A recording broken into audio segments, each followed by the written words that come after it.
1월 11일 월요일입니다. 오늘 새벽 우리에게 주시는 하나님의 말씀은 사도행전 3장 1절에서 10절까지의 말씀입니다. 제9시 기도 시간에 베드로와 요한이 성전에 올라갈새 나면서 못 걷게 된 이를 사람들이 메고 오니 이는 성전에 들어가는 사람들에게 구걸하기 위하여 날마다 미문이라는 성전문에 두는 자라. 그가 베드로와 요한이 성전에 들어가려 함을 보고 구걸하거늘 베드로가 요한과 더불어 주목하여 이르되 우리를 보라 하니 그가 그들에게서 무엇을 얻을까 하여 바라보거늘 베드로가 이르되 은과 금은 내게 없거니와 내게 있는 이것을 내게 주노니 나사렛 예수 그리스도의 이름으로 일어나 걸으라 하고 오른손을 잡아 일으키니 발과 발목이 곧 힘을 얻고 뛰어 서서 걸으며 그들과 함께 성전으로 들어가면서 걷기도 하고 뛰기도 하며 하나님을 찬송하니 모든 백성이 그 걷는 것과 하나님을 찬송함을 보고 그가 본래 성전 미문에 앉아 구걸하던 사람인 줄 알고 그에게 일어난 일로 인하여 심히 놀랍게 여기며 놀라니라. 아멘. 사도행전 3장을 시작하는 오늘 본문은 안진뱅이를 고치는 치유 사건이 소개되고 있습니다. 베드로와 요한은 여느 때와 마찬가지로 제9시 기도 시간에 성전에 올라가다가 성전 미문 앞에서 나면서부터 못 걷는 자를 만나게 됩니다. 여기서 미문이란 이방인의 뜰과 여인의 뜰을 연결하는 문으로 사람들이 성전에서 가장 많이 왕래했던 문이었습니다. 바로 이곳에 안진뱅이가 있었고 그에 대해 2절에서 이렇게 소개합니다. 나면서 못 걷게 된 이를 사람들이 메고 오니 이는 성전에 들어가는 사람들에게 구걸하기 위하여 날마다 미문이라는 성전문에 두는 자라. 여러 사람들이 그를 메고 왔다 갔다 하는 수고를 감당하고 있었습니다. 그가 성전에 온 목적은 하나님께 기도하거나 제물을 드리기 위함이 아니라 바로 성전을 찾는 이들에게 구걸하기 위함이었습니다. 베드로와 요한 두 사람은 그곳에서 미문에 앉아 구걸하던 안진뱅이의 눈에 띄었고 여느 때와 마찬가지로 그는 똑같이 구걸을 하게 됩니다. 그런데 사도들은 멈춰서서 그를 눈여겨보았고 베드로가 이렇게 말합니다. 4절에 베드로가 요한과 더불어 주목하여 이르되 우리를 보라 하니 베드로의 말을 듣고 안진뱅이는 무엇을 얻을까 기대하는 마음으로 두 사람을 쳐다봅니다. 그러자 베드로는 일어나 걸을 것을 선포하기에 이르죠. 우리 6절 말씀을 함께 읽겠습니다. 시작. 베드로가 이르되 은과 금은 내게 없거니와 내게 있는 이것을 내게 주노니 나사렛 예수 그리스도의 이름으로 일어나 걸으라 하고. 사실 날 때부터 걷지 못한 사람이 걷는다라는 것은 믿기 어려운 일입니다. 그 사람은 걷는 느낌을 전혀 몰랐을 것이고 단 한 번도 일어나 본 적이 없기 때문입니다. 하지만 베드로와 요한은 그에게 예수 그리스도의 이름으로 일어나 걸을 것을 선언합니다. 그는 지금껏 동정을 베풀었던 몇 사람들에게 받은 그 따뜻함과 비교할 수 없는 놀라운 기적을 선물로 받고야 말았습니다. 7절에서 베드로가 오른손을 잡아 일으키니 발과 발목이 곧 힘을 얻었다고 진술합니다. 계속해서 8절에 뛰어 서서 걸으며 성전으로 들어가 걷기도 하고 뛰기도 했다라고 묘사하고 있죠. 안진뱅이에게 나타난 기적은 예수 그리스도 그 이름에서 주어진 능력의 역사로 말미암아 일어났고 그에게 걸을 수 있는 힘이 생겼던 것입니다. 이는 이전에 한 번도 경험해 본 적이 없던 일입니다. 지금껏 걷는 것은 말할 것도 없고 단 한 번도 일어설 수 없던 사람이 자신의 다리와 발에 새롭고 이상한 힘이 들어오는 것을 느끼게 되었고 일어서면서 풀썩 주저앉는 것이 아니라 조금도 흔들림 없이 설 수 있게 되었으니 얼마나 기뻤을까요?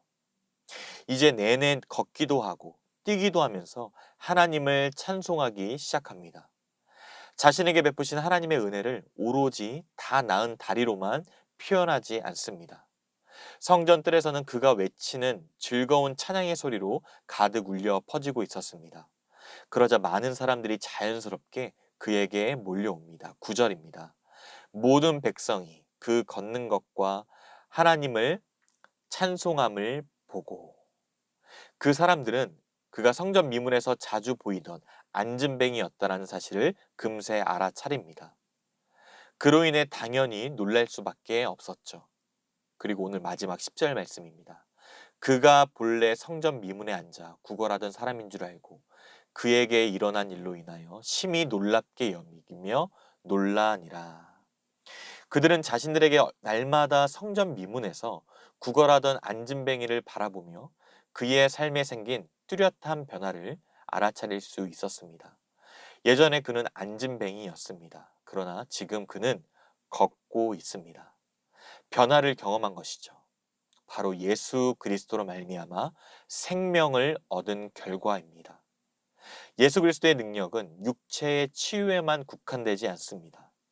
가버나움의 한 사건에서 예수님은 중풍병자에게 일어나 걸으라고 말씀함으로써 그를 치유하신 적이 있었습니다. 베드로는 당시 예수님이 사용하신 말씀과 매우 유사한 용어를 오늘 사용했습니다.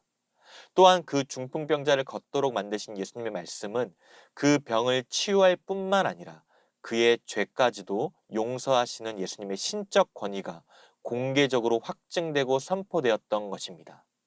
그래서 예수님의 제자들 역시 예수의 이름으로 병자를 치유했을 뿐만 아니라 예수님으로부터 그의 백성에게 죄를 뉘우치고 죄사함과 용서를 받도록 선언하는 권능과 명령까지 주어졌음을 알 수 있습니다. 나면서부터 못 걷는 자가 온전히 치유된 결과는 그 자체로 그 모습을 직접 목격한 사람들에게 이제 새 시대의 도래를 알리는 표시이기도 했습니다. 새 시대는 오래전부터 예언되었죠. 이사야 35장 6절에 그때의 저는 자는 사슴같이 뛸 것이며, 예수님의 능하신 일들이 지칭했던 것은 그의 제자들이 행한 이 능한 일로 말미암아 확증이 되었습니다.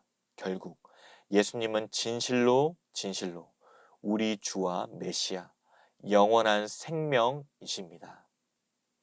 사랑하는 성도 여러분, 초대교회에서 사도들에 의해 많은 기사와 표적이 일어났습니다. 주로 병을 고치고 귀신을 쫓아내는 기적이었죠.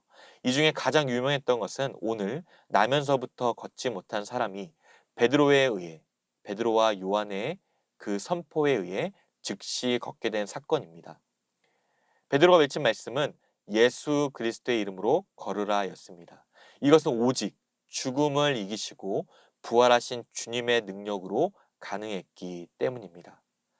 이로 인해 예루살렘 전체가 떠들썩했습니다. 사도들뿐만 아니라 그 이후에 스데반이나 빌립에 의해 기적이 계속 나타났고 지금도 여전히 많은 곳에서는 성령에 의한 기적이 일어나며 복음의 놀라운 진전이 있습니다. 오늘날 안진뱅이와 같은 이들이 있습니다. 자포자기하며 은과 금을 구걸할 수는 있습니다. 그러나 이들에게 은과 금이 당장 큰 도움이 될지는 몰라도 일시적인 것에 불과하며 계속해서 반복이 될 것입니다. 그들에겐 자리를 일어설 수 있는 온전한 회복이 필요합니다. 또한 오늘 못 걷는 자에게도 진정 필요했던 것은 그 몸이 온전해져서 걸으며 뛰는 것이었습니다. 그런데 그러한 일이 절대로 일어날 수 없다고 스스로 믿었기 때문에 구하지 않았습니다. 그때 사도들은 그를 주목하였고 은과 금보다 더 귀한 바로 예수 그리스도의 이름으로 일어나 걸으라고 선포했습니다. 그러자 즉시 발과 발목에 힘을 얻고 걷게 된 것입니다. 그의 인생에 가장 필요했던 회복의 역사와 더불어 죄의 사함과 용서를 받고 예수님을 나의 구주로 믿게 되는 놀라운 은혜를 경험합니다. 이 사건은 예수님의 이름과 능력을 전하는 계기가 되었습니다. 예수님은 생명 그 자체이십니다. 예수님은 우는 자의 위로가 되시며 약한 자의 강함이십니다. 그 찬송가의 고백처럼 눈먼 자의 빛이시며 병든 자의 고침과 죽은 자의 부활 생명이 되어 주십니다. 온 교회의 머리와 온 세상의 구주가 되시며 예수님은 모든 왕의 왕이요 우리의 기쁨, 생명, 영광이 되어 주십니다. 우리의 삶을 통해 예수 그리스도의 생명이 더욱 충만케 되기를 바랍니다. 그리하여 개인과 가정과 교회가 그리스도의 충만함으로 그 생명이 온 땅에 흘러넘쳐 모든 질병과 재난과 고통 가운데 온전한 회복을 경험하는 진정한 소망을 전할 수 있게 되기를 주님의 이름으로 축복합니다. 기도하겠습니다. 하나님 아버지, 크신 은혜와 사랑을 감사드립니다. 은과 금이 아닌 예수 그리스도 그 이름의 능력이 있음을 보게 하여 주시고 온전한 회복과 치유로 이끄시며 참된 소망이 가득 넘치는 삶이 되도록 인도하여 주시옵소서. 지금도 여전히 성령의 역사를 통해 많은 기적이 일어나며 복음의 확장을 이루는 줄 믿습니다. 코로나 재난 속에서도 복음 전파의 사명을 잘 감당할 수 있도록 도와주시고 산 소망을 붙들며 날마다 의지하여 복음에 합당한 삶을 살 수 있도록 은혜를 베풀어 주시옵소서. 모든 질병이 속히 사라져 함께 대면할 수 있는 길을 열어주시고 모든 눈물과 아픔을 받아주시며 때를 따라 돕는 은혜로 우리의 모든 필요 또한 채워 주시옵소서. 오늘도 주어진 삶 속에 주의 뜻을 알게 하여 주시옵소서. 감사드리며 살아계신 예수 그리스도의 이름으로 기도드리옵나이다. 아멘. 개인적으로 기도하실 때 오늘 주신 말씀을 붙들고 기도하시고 주간 기도 제목을 따라 부산과 민족과 한 주간의 승리를 위해 기도하겠습니다. 이 나라와 민족을 위하여 부산과 한국교회의 영적 부흥을 통해 그리스도의 계절이 오기를 말씀과 기도로 승리하는 이번 한 주간이 되도록 마지막으로 코로나19 신부산교회 공동 기도문으로 함께 기도하겠습니다.